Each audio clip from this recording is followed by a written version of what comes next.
오늘의 말씀 함께 나누겠습니다. 따라합니다. 택하신 족속. 부활의 절기를 보내면서 또 우리는 어린이 주일을 함께 맞이하고 있습니다.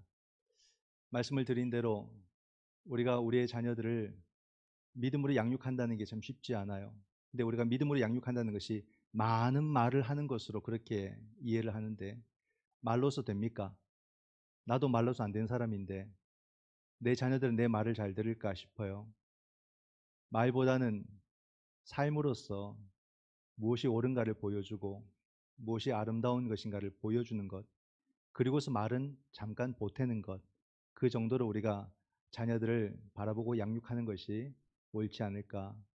또한 포기하지 않고 끝까지 우리가 믿음을 또 설득해 가며 또는 부탁해 가며 또 함께 그 믿음의 삶을 나누고자 애쓰는 것, 그것이 필요하지 않겠는가. 저희 교회도 보면은 열심히 신앙생활을 거의 교육자 수준으로 하는 우리 자녀들이 있어요. 청년들도 있고. 우리의 모든 자녀들이 다 그와 같다 생각하시면 안 됩니다. 그럼 상처받습니다. 현도나 성빈이나 우리 청년들은 교육자 같아요. 다 그렇지는 않아요. 다 자기 스타일대로 신앙생활을 해가게 될 텐데, 하지만 어쨌든 자신들의 모습 속에서 정말로 믿음을 고백하고 또 예배를 사모하고 믿음으로 살려고 또 그렇게 마음을 갖도록 하는 것, 우리가 이것을 포기하지 않고 노력을 해야 되겠다, 그런 생각을 합니다. 저희 아이들도 보면 참 시크해요. 시크해서 전혀 어찌 보면은 뭔가 이렇게 잘 귀담아 안 듣는 것 같은데, 또 문득문득 말할 때 보면은 귀담아 들은 게 있어요. 그리고는 믿음으로 살려고 또는 신앙을 가지려고 나름의 표현들을 하더라고요. 그러니까 우리 모든 자녀들은 각자 자기의 모습대로 또 하나님을 받아들이고 또 섬기는 모습들이 있다. 많은 고민들을 하고 있는 거예요. 나는 어떻게 하나님을 섬길까? 나는 어떻게 또 예배를 드릴까? 나름 고민들을 하고 있습니다.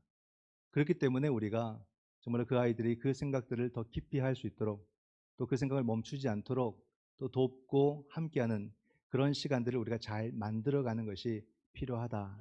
여러분, 실패했다, 난 이제 안 된다, 이렇게 생각하지 마시고 포기하지 맙시다. 포기하지 말고 우리 자녀들에게 하나님을 믿으며 살고 교회를 향해서 살고 주의 말씀을 묵상하며 살 수 있도록 그렇게 우리가 잘 양육하는 것을 해 나간다면, 성령께서는 반드시 우리 자녀들의 그 마음의 문을 열어주시고 예수 경험이라고 하는 놀라운 경험들을 허락해 주실 줄 믿습니다. 오늘의 말씀을 통해서도 우리가 참 신앙을 우리가 경험하고 그 신앙 가운데 거하게 될 때에 우리의 삶에는 희망이 있고 미래가 있고 또 거기에는 사람이 변화되는 놀라운 하나님의 능력이 있다는 것을 함께 묵상해 보고자 합니다. 우리에게는 언어라는 게 있습니다. 그래서 이 언어를 통해서 우리는 다양한 표현들을 하게 되고 여러 가지 많은 말들을 하게 되죠. 여러분들은 어떤 언어를 쓰고 계십니까? 우리의 언어가 굉장히 중요하거든요. 우리는 우리가 말한 대로 생각하고 또 행동을 해요. 생각한 대로도 말하지만은 말한 것을 우린 결국에는 생각하고 행동으로까지 나타나게 된다. 누군가가 나에게 말을 해도 그 말이 내 생각으로 들어오고 또 나의 행동으로 나타나게 되고, 언어라는 것은 참 놀라운 힘을 갖고 있습니다. 우리가 일반적으로 쓰는 일상 용어들이 있고요. 또는 우리가 경제적 활동, 돈을 버는 활동을 할 때 쓰는 전문적인 용어들도 있습니다. 또 그런 언어들 외에 다른 언어도 우리에게는 있어요. 그게 바로 시적인 언어들이 있죠. 전혀 다른 세계의 언어입니다. 이게 우리에게 미치는 영향은 또 다 다릅니다. 일반적인 언어는 우리 삶에 또 일반적인 행동을 낳게 되고, 또 전문적인 언어들은 또 우리의 생각을 통해서 우리가 돈을 버는 행동들을 하게 합니다. 그럼 시적인 언어들은 어떻겠습니까? 우리의 생각이 아니라 또 이것은 우리의 마음을 움직여서 우리의 상상의 행동을 하게 합니다. 시적인 언어, 단어들이 우리에게 딱딱 들려오면요, 갑자기 상상이 열립니다. 이게 시적 언어의 힘인 것이거든요. 이렇게 우리의 언어가 우리의 행동을 만들어 간다는 것을 알아야 됩니다.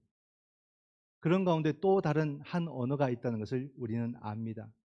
그 언어가 무엇이겠습니까? 영적인 언어예요. 영적인 언어. 그게 바로 성경의 언어, 성서의 언어다. 이렇게 말할 수가 있습니다.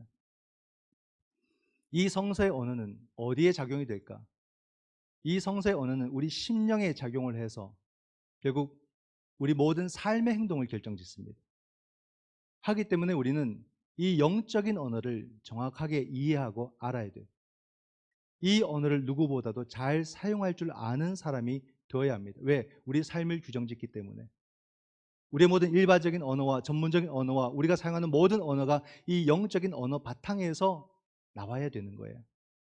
이 언어를 구분해서 이 언어를 쓸 때가 있고 저 언어를 쓸 때가 있고 이것이 아니라 우리의 모든 언어가 이 영적 언어 바탕에서 일반적인 생활 언어도 나와야 되고 전문적인 언어도 나와야 되고 모든 언어가 다 거기서 출발을 해야 되는 거예요. 그럼 여러분, 혹시 우리는 가끔씩 또는 자주 욕을 하지 않습니까? 어떤지 모르겠어요. 우리 성도들의 그 사생활을 제가 잘 못 들여다봐서. 욕하는 것. 오늘날 그리스도인들도 욕을 참 잘하는 것 같아요. 욕. 어떨까요? 우리는 과연 욕을 얼마나 하고 살까? 여러분, 우리가 욕이라는 것을 다시 한번 생각해 보셔야 될 것 같습니다. 우리는 누구냐면 영적인 언어의 전문가들이거든요. 전문가는 자기 분야의 언어를 많이 아는 사람을 전문가라고 해요.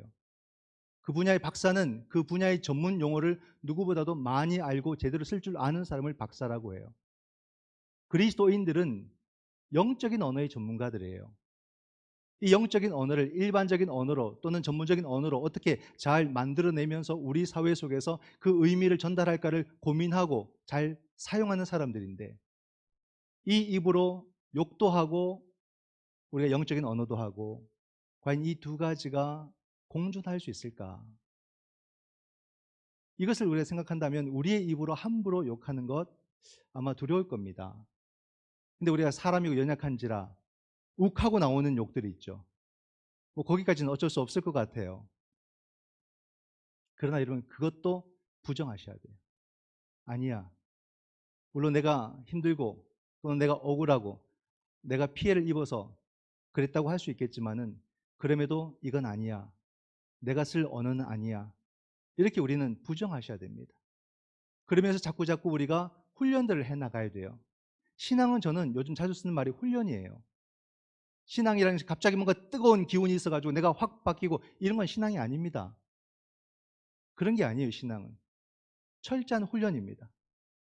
우리가 우리의 언어를 어떻게 알고 쓰고 끊임없이 훈련해 나가게 될 때에 반사신경 속에서도 우리는 올바른 영적 언어를 쓸 수 있게 되는 거죠. 이 언어를 우리는 어떻게 쓰고 있느냐? 다시 내 언어를 한번 생각해 보세요. 난 한 주간 어떤 말들을 무수히 나는 하고 왔는지, 그 말들은 정말로 영적인 언어라고 할 수 있는 것들인지 함께 생각해 보죠. 꼭 성경의 단어를 우리가 구사했다는 것이 아니라 이 언어를 바탕으로 우리의 일반적인 언어와 전문적인 언어와 우리의 삶의 언어들이 얼마나 잘 어울려서 나왔는지, 이걸 우리가 함께 돌아볼 필요가 있습니다. 왜 제가 언어에 대한 이야기를 하냐면, 오늘 본문은 사실 사도 바울에게서 복음서에서는 기대할 수 없었던, 사도 베드로, 복음서에서는 전혀 그런 느낌이 나지 않는 사람인데 어떻게 이렇게 사도가 되고 그러면서 그의 서신서를 쓸 때에는 이런 언어를 쓸 수 있을까? 오늘 우리는 9절과 10절을 보았지만 사실은 1절부터 전체를 보게 됩니다. 근데 그 속에는 너무 많고 아름다운 영적 언어들이 막 쏟아져 나와요. 어떻게 이렇게 사람이 바뀔 수 있을까 할 정도로 이 불같은 베드로가 이런 영적인 언어를 이토록 잘 구사하는 사람일까, 그렇게 느낄 정도로 이 베드로가 훌륭한 고백을 하고 있습니다. 9절 말씀을 한번 보십시오. 그러나 너희는 택하신 족속이요 왕 같은 제사장들이요 거룩한 나라요 그의 소유가 된 백성이니 이는 너희를 어두운 데서 불러내어 그의 기이한 빛에 들어가게 하신 이의 아름다운 덕을 선포하게 하려 하심이라. 너무 아름다운 말씀이죠. 나중에 천천히 한번 다시 읽어보시기 바랍니다. 여기서 베드로 사도가 우리에게 뭐라고 말하냐면 우리를 어두운 데서 불러내어 그의 기이한 빛에 들어가게 하셨다. 이렇게 표현하고 있습니다. 여러분, 우리를 기이한 빛에 거하는 존재라고 설명을 하는데 어떻게 느껴지십니까? 공동 번역에 보면 기이한 빛을 놀라운 빛, 원더풀 라이트라고 말합니다. 우리가 놀라운 빛 안에 거하는 사람이다. 이게 우리의 정체성이다. 이렇게 표현을 하고 있습니다. 과연 나는 지금 이 놀라운 기이한 빛 안에 거하고 있다고 느끼시는지. 그죠? 그냥 왔다 갔다가 아니라 정말로 내 삶이 놀라운 빛 안에 있다. 이렇게 감격적으로 느끼시는지 궁금해요. 한번 스스로가 생각들을 해보시기를 바랍니다. 이 기이한 빛, 놀라운 빛은 무엇일까? 이것을 알기 위해서는 반대로요. 우리가 왔던 곳을 이해하면 돼요. 우리 어디서 불러내었습니까? 어두운 데서 불러냈다잖아요. 어두운 데서 불러내어 기이한 빛에 들어가게 하셨다는 겁니다. 어두운 빛이 뭘까? 예수님 당시에 예수님의 가장 대적했던 사람들이 바리새인들과 사두개인들이죠. 바리새인과 사두개인. 그들은 사실은 놀라운 사람들이에요. 일반적인 사람들과 견줄 수 없는, 비교할 수 없을 정도로 뛰어난 사람들. 바리새인들이 언제 등장하냐면요. 물론 신약에 등장을 하는데 출발점은 구약에서는 안 나오잖아요. 중간 시대에 등장을 합니다. 이스라엘이 완전히 멸망을 했고 포로기를 거쳐서 이제 다시 예루살렘으로 돌아왔고 이제 유대 지파 사람들만 조금 남아 있는데 그래서 이 지파가 사라져서는 안 된다. 이 유대 민족이 이제는 정치적인 공동체는 이룰 수 없기 때문에 종교적 공동체, 야훼 하나님을 믿는 그 공동체로서 다시 살아나야 된다. 그러면서 다윗의 영광을 다시 회복하기를 바라면서 생겨난 그룹이 바리새인들이에요. 그러니까 이 바리새인들은 얼마나 완전 목숨을 걸고 믿음의 공동체를 만들기 위해서 시작된 사람들.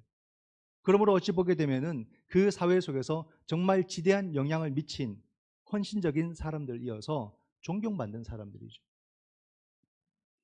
그러나 시간이 지나면 사람들은 참 변질을 잘해요. 변질됩니다. 그들은 누구보다도 지식이 많은 사람이고 누구보다도 종교심이 큰 사람들이고 그러나 그 중간 시대부터 신약이 이르기까지 그들이 많은 사람들의 존경을 받고 많은 사람들이 그들을 부러워하다 보니까 그들은 권위주의적인 사람이 되고 그 사회의 기득권층이 되었습니다. 근데 이 사람들이 예수라는 자를 볼 때 하나도 이해되는 부분이 없는 거예요. 이 예수라는 자는 어떻게 우리가 그토록 소중하게 여긴 율법 중에서도 가장 중요한 안식일법을 그렇게 쉽게 어겨버릴까? 안식일마다 뭔가 사고를 자꾸 치고 그렇게 해서 뭔가 문제를 만들어내고 있고 또 성전에서 환전하는 것을 왜 부정할까? 순례자들이 예루살렘으로 오게 되면은 짐승을 못 갖고 오니까 돈을 갖고 와서 돈을 환전해서 짐승을 바치고 이렇게 하면서 막 이 성전 밖에는 막 시장처럼 뭐 왁작지껄한 거예요. 막 짐승들이 울고 돈은 바꾸고 주님께서 오셔서 그걸 다 뒤엎어 버리는 거죠. 이게 우리의 어찌 보면 전통이고 우리의 돈줄인데 왜 예수는 이것을 부정하고 다 이것을 없애버릴까? 그리고 우리가 존경받고 우리가 이 사회의 기득권인데 왜 우리를 인정해 주지 않을까? 이 예수라는 자는 한 부분도 이해가 안 되는 거예요. 그러나 이해가 안 될 수밖에요. 이 바리새인들은 하나님의 법을 율법을 율법주의로 만든 사람이고 그 생명의 법을 규정으로 만들고 그 규정을 절대화해서 수많은 그 숫자를 지키는 것이 하나님의 의를 이루는 것이라고 그렇게 믿고 살았고 사람들을 그것으로 판단했고 사람들을 그것으로 정죄한 사람들. 그러므로 그들은 생명 대신 예수 그리스도를 알 수도 없고 이해할 수도 없고 받아들일 수도 없었던 겁니다. 자, 이제 알겠습니까? 바로 이게 어둠이에요. 하나님의 말씀을 바르게 이해할 수도 없고 받아들일 수도 없고 그러므로 그것을 인간의 법으로 만들어 버리는 것, 그러므로 생명이 없는 법을 붙들고 사는 것, 이게 어둠이다 이 말이에요. 성경이 말하는 어둠은 물리적인 어둠이 아니에요. 방에 불이 꺼져서 껌껌한 그런 어둠을 말하는 것이 아닙니다. 성경이 말하는 어둠이라는 것은 삶의 왜곡, 생명의 왜곡을 말하는 거예요. 생명이라는 주제를 빼버리면 아무것도 없어집니다. 생명이 점점점 강성해져 가야 되는데, 생명 충만해져 가야 되는데 생명이 힘을 잃고 있다면 그건 바로 왜곡인 거죠. 어둠인 거죠. 이것은 사람일 수도 있고 그 사회일 수도 있고 그 역사일 수도 있는 겁니다. 생명이 충만한 인간, 생명이 충만한 사회, 생명이 충만한 역사인지를 우리가 바라보아야 되는 이유가 거기에 있는 거예요. 오늘 우리 시대가 빛인지 어둠인지를 구분을 해야 되기 때문에. 사람도요, 겉모습은 참 멀쩡하고 참 화려한데 그 내면은 지극히 어두운 사람이 있어요. 그게 느껴지지 않습니까? 또 어떤 사람은 겉모습은 좀 누추한데 그 내면은 막 반짝반짝 빛나는 사람들이 있어요. 아, 이런 사람들 부럽죠. 멋있죠. 눈빛이 살아있어요. 이 바리새인들은 어떤 사람인가? 겉은 누구보다도 화려해요. 그러나 그 내면이 어두운 사람들이었어요. 그니 그들은 어둠입니다. 오늘 우리는 누구냐? 오늘 나는 어떠냐? 나는 어떤 사람일까? 겉은 화려한데 내 마음은 어두운 상태일까? 아니면 내 겉은 남보다 뛰어나지 못하지만 내 내면은 wonderful light, 놀라운 빛이 비치는 그런 중심을 갖고 나는 살아가고 있을까? 이걸 우리가 보아야 되는 것입니다. 베드로가 말하는 어둠은 우리 인간을 향한 것일 수도 있고 또 하나는 그 당시의 역사를 표현해 주는 그런 말이기도 했습니다.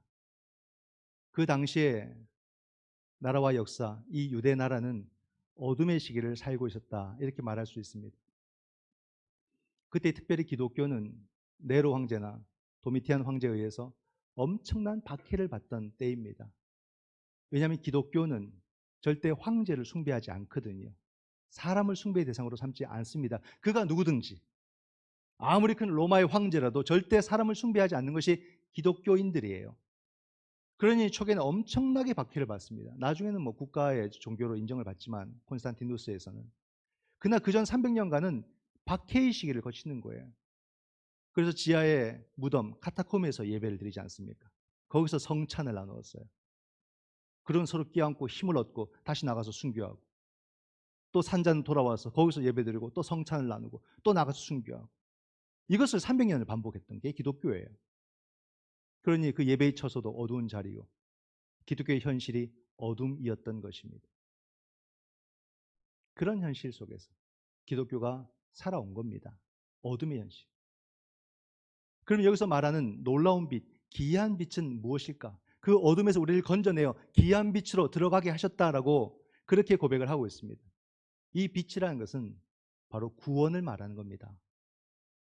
놀라운 빛이 비추었어요. 근데 우리는 그걸 빛으로 보았어요. 근데 알고 보니 그게 구원이었어요. 하나님의 생명, 하나님의 구원이 예수 그리스도의 부활로 말미암아 우리에게 강력하게 비추어지는데, 그래서 그 구원이 빛처럼 다가와 버린 거예요. 우리는 그걸 빛이라 말하는데 그 빛을 맞고 보니까 그게 바로 생명이고 그게 바로 구원이었던 거예요. 그 빛은 어디에서 오는 게 아닙니다. 조명에서 오는 게 아닙니다. 하나님께로부터 오는 빛이고 그 빛은 바로 생명이고, 그 생명을 경험하게 될 때 그것을 우리는 또 다른 언어 구원이라고 말을 하는 거죠. 그 빛이 우리에게 비칠 때 우리는 어떤 변화를 하게 되는가? 오늘 그것을 베드로가 영적인 언어로 네 가지로 표현합니다. 택하신 백성, 왕같은 제사장, 거룩한 나라, 그의 소유된 백성이라고 말해줍니다. 그렇게 변화가 돼버리는 거예요. 택하신 족속, 왕같은 제사장, 거룩한 나라, 그의 소유된 자녀, 백성이 된다는 것은 무슨 말입니까? 놀라운 빛이 우리에게 비칠 때 우리는 완전히 새로운 존재가 된다는 말. 주의 빛이 우리에게 비칠 때 많은 변화를 겪는다, 그 말이 아니에요, 여러분. 큰 변화를 겪는다, 그 말이 아니에요. 완전히 새로운 존재가 된다, new being, 새로운 존재가 된다는 말이에요. 이게 얼마나 감격스럽고 얼마나 놀라운 사건인지 알아야 돼요. 우리가 어떻게 뭔가 좀 변화되는 그 정도가 아니라, 나의 연약함 때문에 흔들리는 그런 빛이 아니라 그 빛이 비추니까 나의 의지와 상관없이 내가 놀라운 존재로 거듭나고 변화된다, 나를 바꾸어 버리는 빛이다, 이 말입니다. 우리가 그런 사람이라는 거죠. 이것을 가장 잘 설명해 준 사람이 바울이에요. 고린도후서 5장 17절 말씀에, 그러므로 누구든지 그리스도 안에 있으면 새로운 피조물이라, 이전 것은 지나갔으니 보라 새 것이 되었도다. 여러분 이 말을 잘 보십시오. 이게 우리들의 실존이거든요. 우리가 새롭게 되었다 이 말입니다. 당신이 인정하든 안 하든 그건 상관없어요. 이건 그리스도의 은총으로, 하나님의 능력으로 저와 여러분 우리가 새로운 존재가 되었다 이 말입니다. 이게 무슨 의미냐면요, 사람들은 과거에 매여서 살아가요. 과거에 큰 영광을 누렸던 사람은요 늘 오늘이 시시해요. 아유, 그 영광을 되찾을 수 있을까? 신앙도 돈도 건강도 다 과거에 매여 있어요. 그러면서 오늘이 항상 부족해 보이고 오늘이 항상 연약해 보이고, 근데 또 어떤 사람은 과거에 받은 상처 때문에 트라우마가 되어서 오늘을 늘 아파하며 살아가요. 오늘이 너무 힘들어요. 누군가가 막 해결해 주기를 바라는데 아무것도 되지 않아요. 그렇게 과거에 매여서 삽니다. 근데 놀랍게도 예수 그리스도의 그 부활의 은총과 하나님의 구원의 빛이 우리에게 비치게 될 때에 우리가 만나게 되고 우리가 경험하게 되는 것은 오늘이 얼마나 놀라운 시간인가를 알게 된다는 거죠. 하나님의 빛이 오늘 비치는 거예요. 그러므로 오늘은 나에게 가장 놀라운 은혜의 시간이고, 오늘은 축제의 날이고, 오늘은 내 삶의 가장 절정의 날이고, 오늘은 은혜 받을 만한 날이고, 오늘은 하나님의 인자를 경험하는 날이고, 오늘은 그 하나님의 부르심에 응답하는 날이 오늘이라는 겁니다. 주님이 우리와 함께 하실 때에 오늘이 달라져 버리는 거예요. 오늘이 어제가 묶을 수 있는 그런 날이 아니라 완전히 새로워진, 새로운 피조물이 된, 거듭나버린, 과거가 나를 찾을 수 없을 정도로 새로운 존재가 된 것이 오늘이라는 은총 속에서 주어졌다 이 말입니다.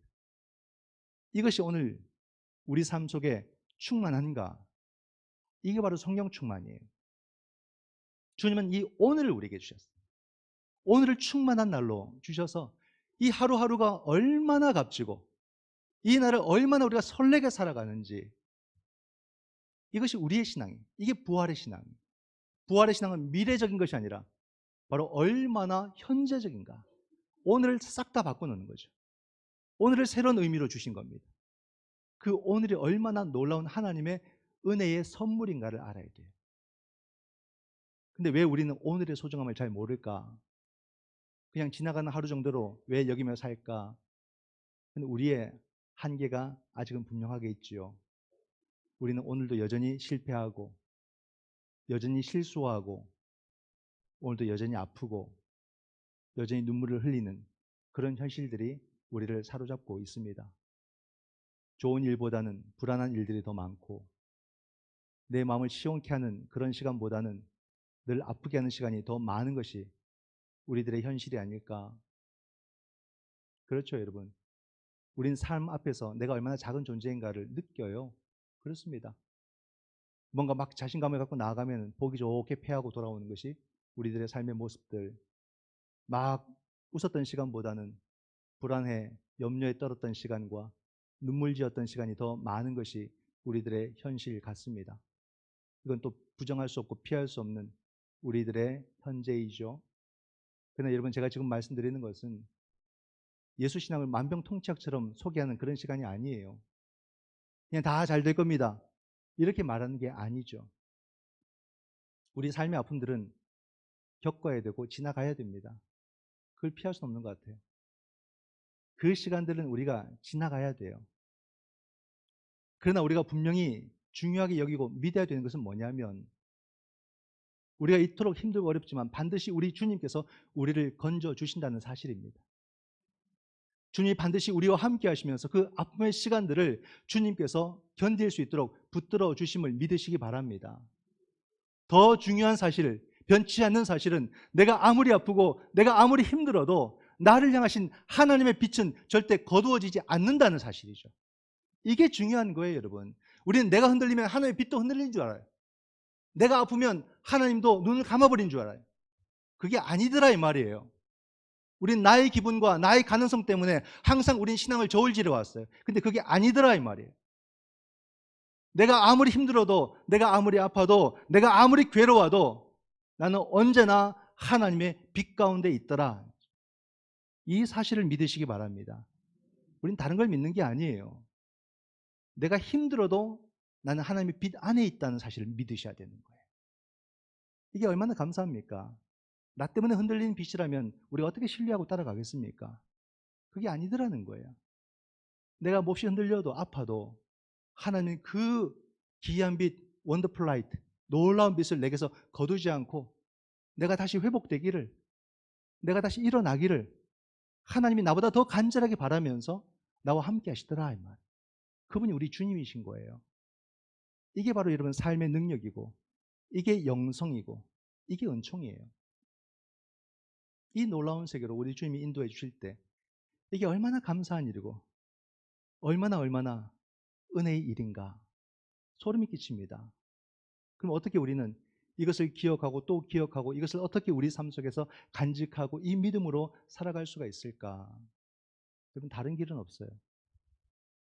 내 한평생 주님의 날, 이 주일을 생명처럼 소중하게 여기고 지켜나가고 내 주님께 나와서 언제나 우리는 주님을 예배하고 그 주님의 말씀 가운데 거하려고 힘쓰고 내 주님의 이름을 불러가며 그분께 기도드리고 그분이 사신 대로 이웃을 사랑하고 힘써 섬기려고 우리가 살아가는 것, 이 삶을 사는 것 외에는 이 놀라운 은혜를 우리가 간직하고 살아갈 방법은 없는 겁니다. 우리가 이러한 삶을 반복적으로 해 나가게 될 때, 축적될 때에 우리의 영성은 더 깊어지게 되고 우리의 믿음은 또 한 걸음 진보하게 되는 거죠. 여러분 오늘 베드로 사도가 우리가 뭐라 말합니까? 택하신 족속이라 말하잖아요. 택함 받은 자가 예배드리고 택함 받은 자가 말씀에 거하고 택함 받은 자가 기도해야 되는 거 아닙니까? 누가 합니까? 아무나 할 수 있는 게 아니에요, 여러분. 오늘 우리가 택함 받았다는 것이 가장 큰 복받음을 믿으시기 바랍니다. 오늘 이 시간 우리가 하나님 앞에 같이 예배드린다고 앉아 있는 게요, 기적인 거예요, 기적. 택함 받지 못했다면 절대 이루어질 수 없는 일입니다. 그러므로 우리가 함께 예배드린다는 것은 우리가 택함 받았다는 증거예요. 얼마나 감격스럽고 얼마나 놀라운 일입니까? 아무 생각 없이 그냥 문 열고 들어왔던 것이 아니라 내가 택함 받은 자의 삶이었구나. 이걸 확인하는 시간이죠. 오늘은 부활절의 절기를 보내고 있으며 어린이 주일 아닙니까? 이제 우리 자녀들이 보입니까? 누구인지? 우리의 다음 세대들 다 하나님께 택함 받은 아이들. 그들이 하나님께 택함 받았기 때문에 지금 그들 가운데도 나는 불안하고 염려하지만 하나님의 그 놀랍고 기이한 빛이 비치고 있다는 거예요. 내가 인정하든 인정하지 않든 하나님은 그 생명을 그 구원의 빛으로 비추고 있다 이 말입니다. 그러므로 우리가 우리 아이들과 평생 포기하지 않고 해야 되는 것은 그 아이가 오늘 하나님의 예배자로, 오늘 주님의 이름을 부르며 기도하는 자로, 오늘 주의 말씀에 관심을 갖고 그 말씀을 묵상하는 자로, 오늘 하나님의 모든 생명들을 사랑하는 자로 끊임없이 양육하고 설득하고 부탁하며 그렇게 우리 아이들과 함께 살아가야 되는 거죠. 여러분 우리 자녀들을 그냥 내 새끼 이렇게 보지 마시고 하나님의 택함 받은 자로 바라보시기를 바랍니다. 하나님의 놀라운 구원의 빛이 강렬하게 비치고 있음을 믿으시고 포기하지 말고 끝까지 우리 자녀들을 하나님을 예배하는 자로, 그의 삶을 두고 스스로 기도하는 자로, 모든 사람들과 하나님의 은혜와 사랑을 나누는 자로 그렇게 우리가 양육해 가시기를, 그러므로 그들의 미래를 어둠의 미래로 유산을 주는 것이 아니라 밝고 힘찬 미래로 우리가 그 자녀들에게 유산으로 물려주는 그런 믿음의 부모가 다 되시기를 주님의 이름으로 축원드립니다. 아멘. 기도하겠습니다.